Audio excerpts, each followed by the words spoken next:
ดอกบัวมีกลิ่นดี พึงเกิดที่กองอย่างเยื่อ อันคนทิ้งไว้เหนือ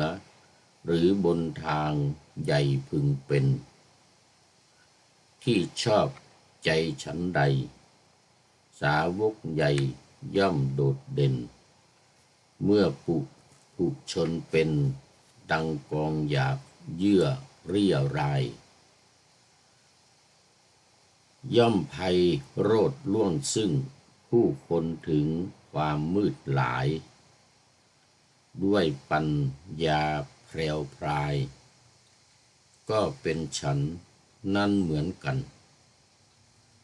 พระศาสดาประทับในพระเชตวัน ปราลบสาวกนิครัน ตรัสธรรม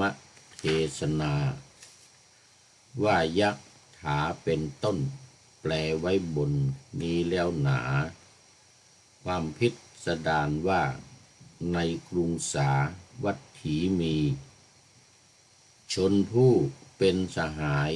สองคนในสองคนนี้ คนหนึ่งชื่อสิริพุทธเป็นอุบาสกครอง อีกคนชื่อคระหทินเป็นสาวกของนิครนผู้เรืองรองในสมัยนี้เหมือนกัน ขอถวายความนอบน้อมแด่พระรัตนตรัยมีพระพุทธเจ้าเป็นต้น ขอถวายความเคารพพระมหาเถระพระเถรานุเถระเจ้าคณะพระสังฆาธิการทั่วโลก มีพระเดชพระคุณพระธรรมเสนาบดี เจ้าคณะภาค7วัดพระธาตุวสุเทพเป็นต้น และขออำนวยพรแด่ท่านผู้ฟังท่านผู้ชม สาธุชนพุทธบริษัททั้งหลาย วันนี้รายการธรรมทัศน์ของวัดพระธาตุดอยสุเทพออกอากาศทางสถานีวิทยุวปท2จังหวัดเชียงใหม่ มีร้อยเอกจำนงปัญญาวัฒโนเป็นหัวหน้าสถานีและอาตมาภาคพระครูปริยัติยานุศาสตร์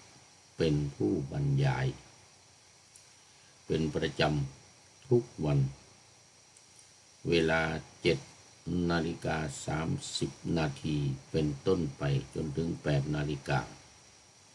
โดยประมาณ วันนี้ก็ยังคงเหมือนเดิมญาติโยมทั้งหลายบันทึกเสียงล่วงหน้ามาจากวัดพระธาตุดอยสุเทพเยอรมนีผ่านทาง Facebook Live เข้าสู่สถานีวิทยุวปท2เหมือนกับทุกวันสำหรับตอนนี้ขอต้อนรับหลวงพ่อสุทธิสงึมรำจากจังหวัดบุรีรัมย์ด้วยความยินดียิ่งเป็นท่านแรกเข้ามาในรายการวันนี้เรียกว่ามาแต่หัวรุ่งเลยทีเดียวใครยังไม่ทันหูมาแล้วตามมาด้วยFCตัวจริงสุริยันคำปาวัดพระธาตุดอยสุเทพกราบนมัสการครับพระอาจารย์พระบาทสมเด็จพระเจ้าอยู่หัวทรงพระกรุณาโปรดพระราชทานผ้าไตรและเครื่องไทยธรรมพิธีเจริญพระพุทธมนต์นพเคราะห์เฉลิมพระเกียรติถวายพระพรชัยมงคลและถวายเป็นพระราชกุศลแด่พระบาทสมเด็จพระเจ้าอยู่หัวและพระบรมวงศานุวงศ์เพื่อความเป็นสิริมงคล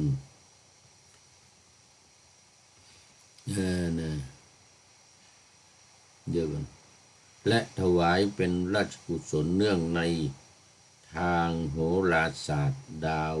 เสาร์ยกราศีเข้าสู่ราศีมีนโอ้ทรงพระเจริญยิ่งยืนนานโอ้สาธุสาธุมาในพิธีเจริญพุทธมนต์สวดมนต์เฉลิมพระเกียรติเจริญพุทธมนต์นพเคราะห์สวดนพเคราะห์ด้วย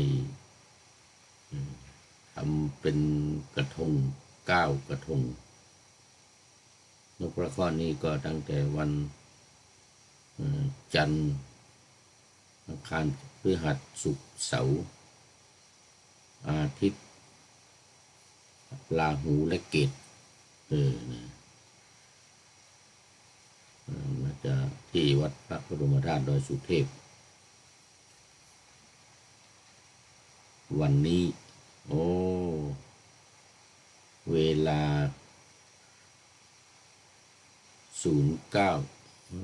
9 โมงครึ่งเวลา9 โมงครึ่งตอนนี้มันตอนนี้ก็บ่ายโมงแล้วตี 1บ่ายโมงเกือบจะบ่าย 2บ่ายโมงเกือบจะบ่าย 2ณ วัดพระธาตุดอยสุเทพราชบริหารจังหวัดเชียงใหม่เดี๋ยวก่อนขอเชิญร่วมพิธีเจริญพุทธมนต์นพเคราะห์เฉลิมพระเกียรติถวายพระพรชัยมงคลและถวายเป็นพระราชกุศลเนื่องในทางโหราศาสตร์ดาวฤกษ์ยกราศีเข้าสู่ราศีมีนที่วัดพระธาตุดอยสุเทพนะวัดพระธาตุดอยสุเทพเชิญชวนญาติโยมทุกท่านวันที่19ไม่เป็นไรไม่เป็นไรผ่านมาแล้ว ก็คงจะร่วมกันพร้อมหน้าพร้อมตากันไปแล้วมุทนาคุณโยมจันเพ็ญคำโพธาบอกว่ากราบหลวงพ่อสาธุเจ้าจากลำปางหลวงพ่อสุทธิสงึมลำบอกว่าแฮปปี้เบิร์ธเดย์ว่านะสาธุสาธุ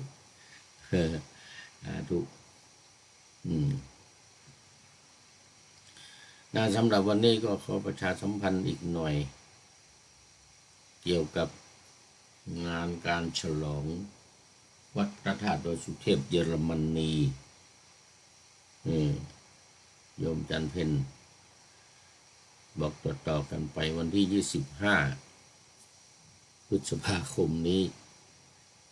นี่วันที่19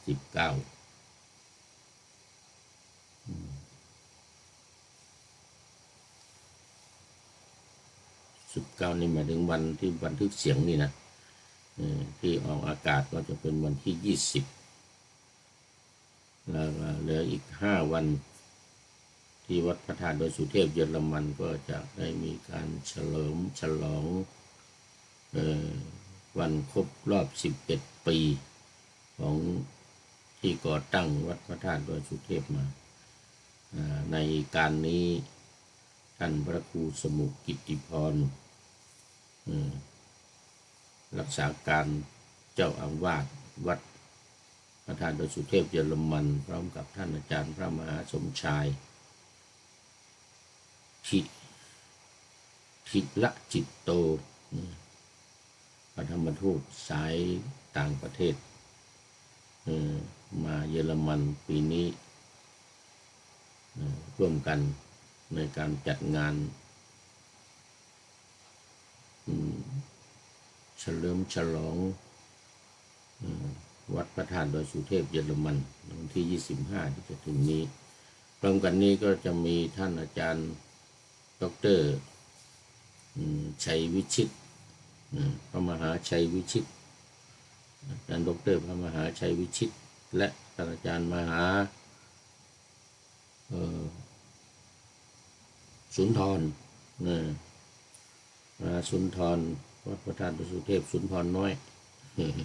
แต่สุเทพมี2สุนทรท่านมหาสุนทรใหญ่สุนทรใหญ่กับสุนทรน้อยก็จะมาเดินทางมาวันที่21นี้จะมาร่วมจัดงาน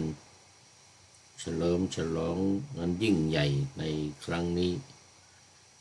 แต่เห็นญาติโยมว่าปีนี้ไม่จัดใหญ่จัดน้อยเหมือนกันเพราะว่ากำลังรวบรวมญาติโยม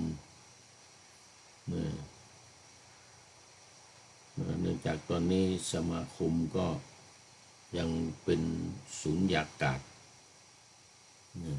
ทางวัดก็เป็นสุญญากาศยังไม่มีพระธรรมทูตมาอยู่ประจำมาเป็นเจ้าอาวาสตอนนี้รักษาการคือท่านพระครูสมุทรกิติพรซึ่งดูแลอยู่4 วัดท่านเป็นเจ้าอาวาสอยู่วัดสันติวรารามโน่นออฟฟิงเงินเขตกึนสบวก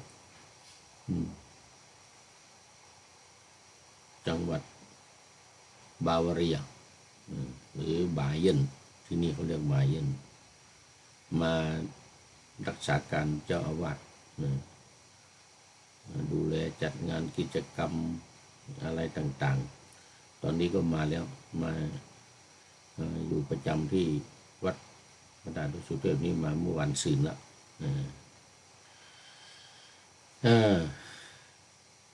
ก็ขอถือโอกาสนี้เชิญชวนญาติโยมทุกท่านในเยอรมนีมาร่วมกันในงานฉลองในครั้งนี้โดยทั่วถึงกันอันนี้ก็มาสู่เนื้อหาสาระของธรรมะกันเลยวันนี้เป็นเรื่องสั้นๆไม่ยาวน่าจะจบภายในวันเดียวนี้ เรื่องที่12ครหทินวัตถุเรื่องครหทินหมายถึงว่าเป็นสาวกของนิโครนาตบุตรนิโครนี้ก็เป็นหนึ่งในเจ้าลัทธินิกายไม่นุ่งผ้าเป็นพระชีเปลือยเป็นพระอรหันต์นะเป็นพระอรหันต์แต่ว่าไม่นุ่งผ้าสละสละหมดเลยในทางในประเทศอินเดียนี่ก็เขาก็ถือกันยอดเยี่ยมนะเพราะว่าปัจจุบันนี้ก็ยังมีอยู่ยังมีอยู่ในอินเดียหรือว่าเขาก็ยืนหยัดอยู่ได้นะคนที่ศรัทธาเคารพนับถือก็ยังมั่นคงแน่นหนาลัทธิที่ไม่นุ่งผ้านี่นะแต่เขามี2 นิกายนะนิกายหนึ่งนุ่งผ้าขาวนุ่งผ้าขาวนี่ก็จะมีผู้หญิงอยู่ด้วยแต่ว่านิกายไม่นุ่งผ้านี่มีแต่ผู้ชายอย่างเดียวเป็นพระนะโอ้คุณโยมกิมเฮียงชินอ่อนสาธุค่าน้อมกราบข้าก่อนนะเมื่อนานแล้วไม่ได้เห็นเข้ามาในคุณโยมกิมเฮียงสาธุสาธุ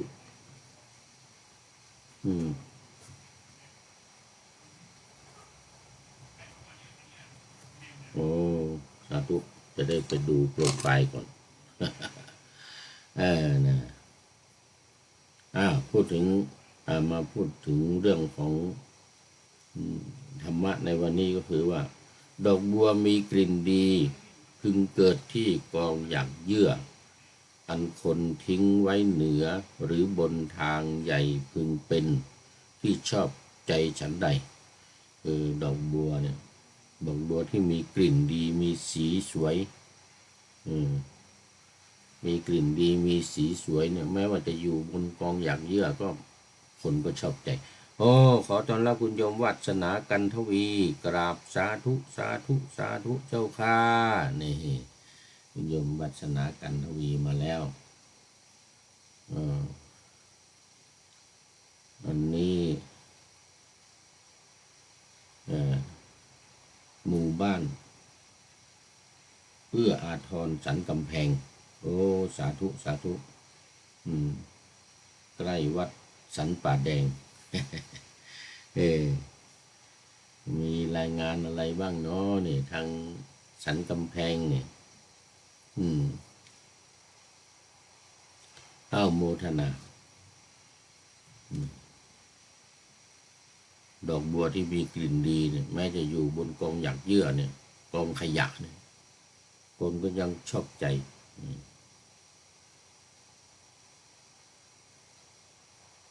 สาวกใหญ่ที่ชอบใจฉันใดเป็นที่ชอบใจฉันใดสาวกใหญ่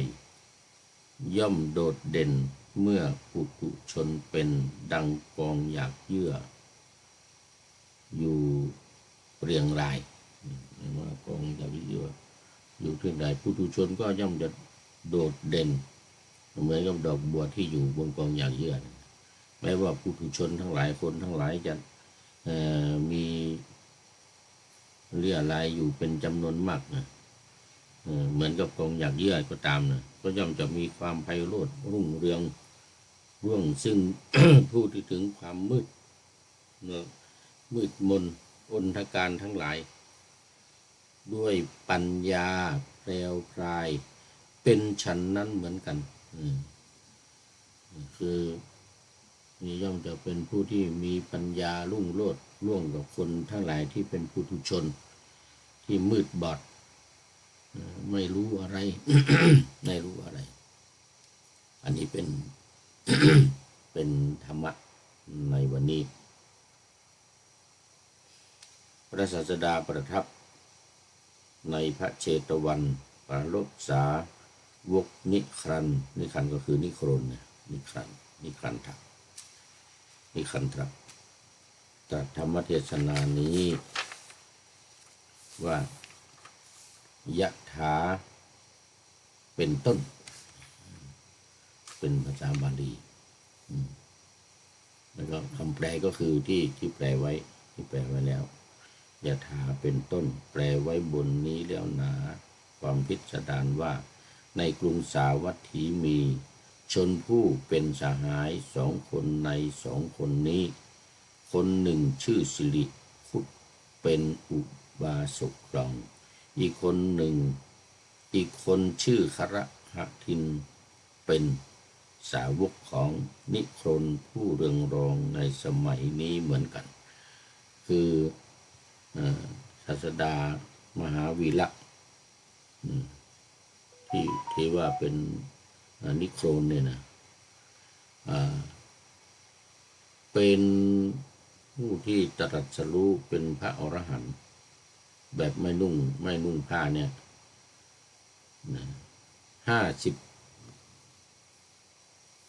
52 ปีก่อนพระพุทธเจ้าตรัสรู้นะโดนนานเหมือนกันนะ52 ปีที่พระพุทธเจ้าจะมาตรัสรู้ที่พุทธคยาอยู่ในเมืองเดียวกันแล้วก็แต่พระพุทธเจ้าตรัสรู้ที่เมือง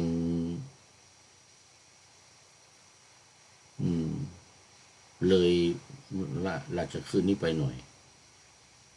สมัยนั้นเรียกว่าอุรุเวลาเสนานิคมเป็นพุทธคยาปัจจุบันเนี่ยอยู่ในเมืองขยาแต่ราชคฤห์นี่อยู่ระหว่าง ระหว่างเมืองขยากับเมืองปัตตนะเมืองปาตาลีบุตรอยู่ระหว่างมีระยะทาง90กิโลเมตรตั้งอยู่ในกรุงราชคฤห์ซึ่งสมัยนั้นเป็นเมืองหลวงของแคว้นมคธเมืองหลวงของแคว้นมคธพระพุทธเจ้าเสด็จผ่านตอนที่ออกบวชใหม่ๆนะศึกษาที่อุทกดาบทอาราธดาบทที่เมืองราชคฤห์นี่แหละที่เมืองราชคฤห์นี้แต่ว่าไม่ได้อยู่ที่นี่แต่นิโครนาถบุตรนี่ลัทธิของศาสดามหาวีระที่ไม่นุ่งผ้านี่อยู่ที่นี่มาก่อน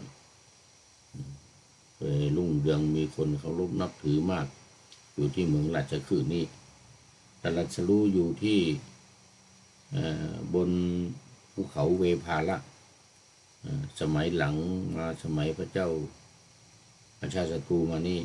พุทธองค์ปรินิพพานแล้วนี่ก็ทำสังขายนาอยู่ที่ภูเขาเวภาละนี้สำหรับนิโครนี้ก็ตรัสรู้ที่นี่เหมือนกันบนภูเขาเวภาละนี้เหมือนกันก่อนพระพุทธเจ้า52 ปีก็มีสมัยที่พระพุทธเจ้ายังไม่เกิดยังไม่อุบัติขึ้นเนี่ยก็มีคนเคารพนับถือนิกายนี้มากนิโครนาถบุตรเนี่ยเป็น1 ใน 6ลัทธิในสมัยนั้นซึ่งโด่งดังกันมากเป็นลัทธิที่6นิโครนาถบุตรเนี่ย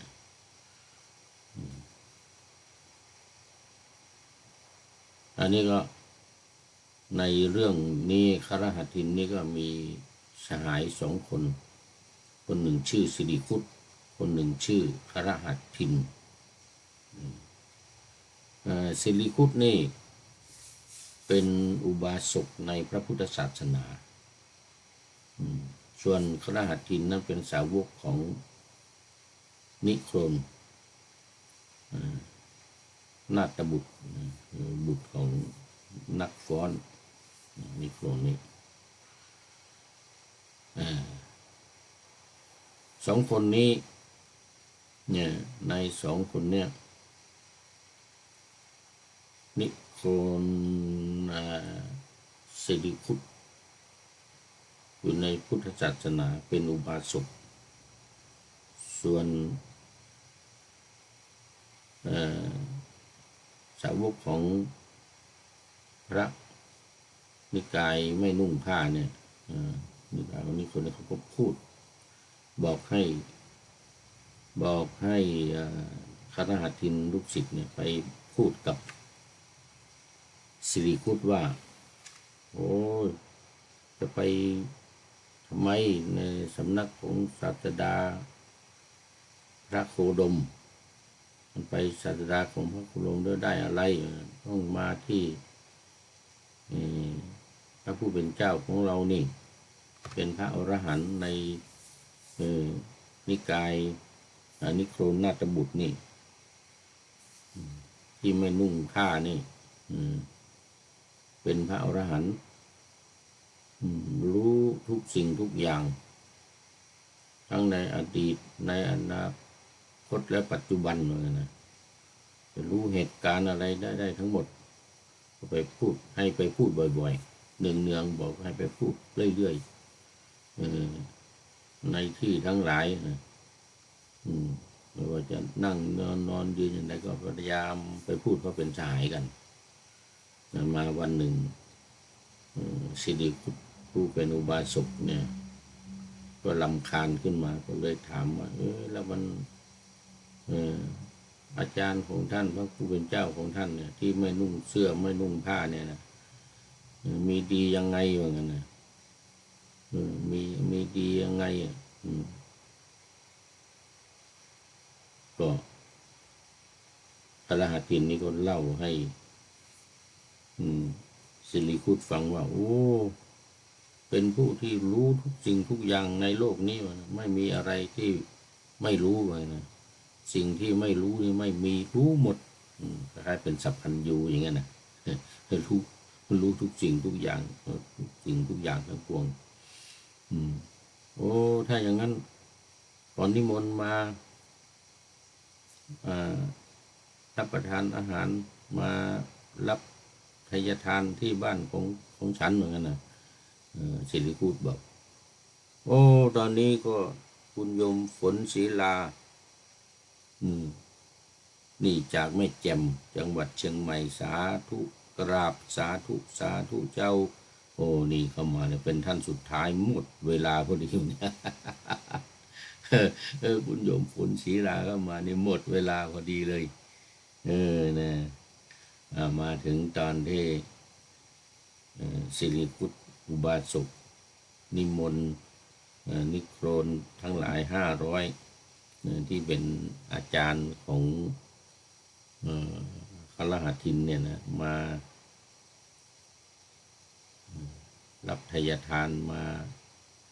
ฉันภัตตาหารที่บ้านในวันรุ่งขึ้นนี้ว่างั้นนะ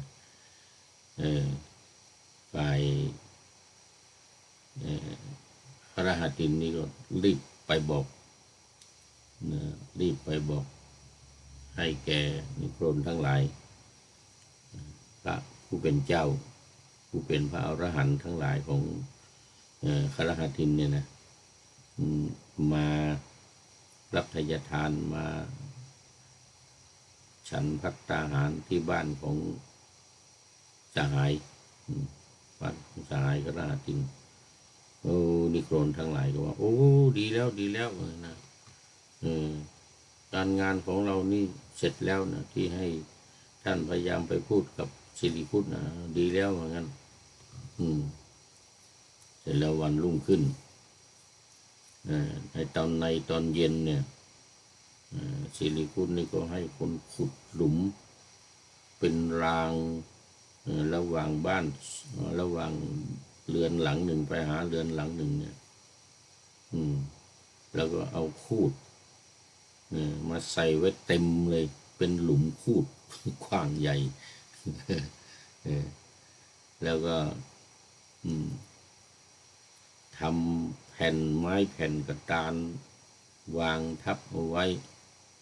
เสร็จแล้วก็ทำเตียง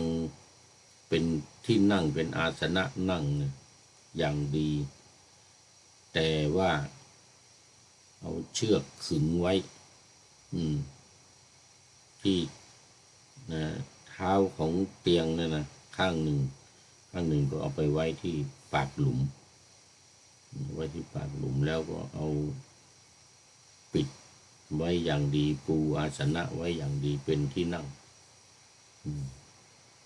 พอเพื่อที่จะให้พระฝ่ายนิโครนเนี่ยนั่งแล้วมันก็เขาจะดึงเชือกออกพอดึงเชือกออกแล้วก็มันก็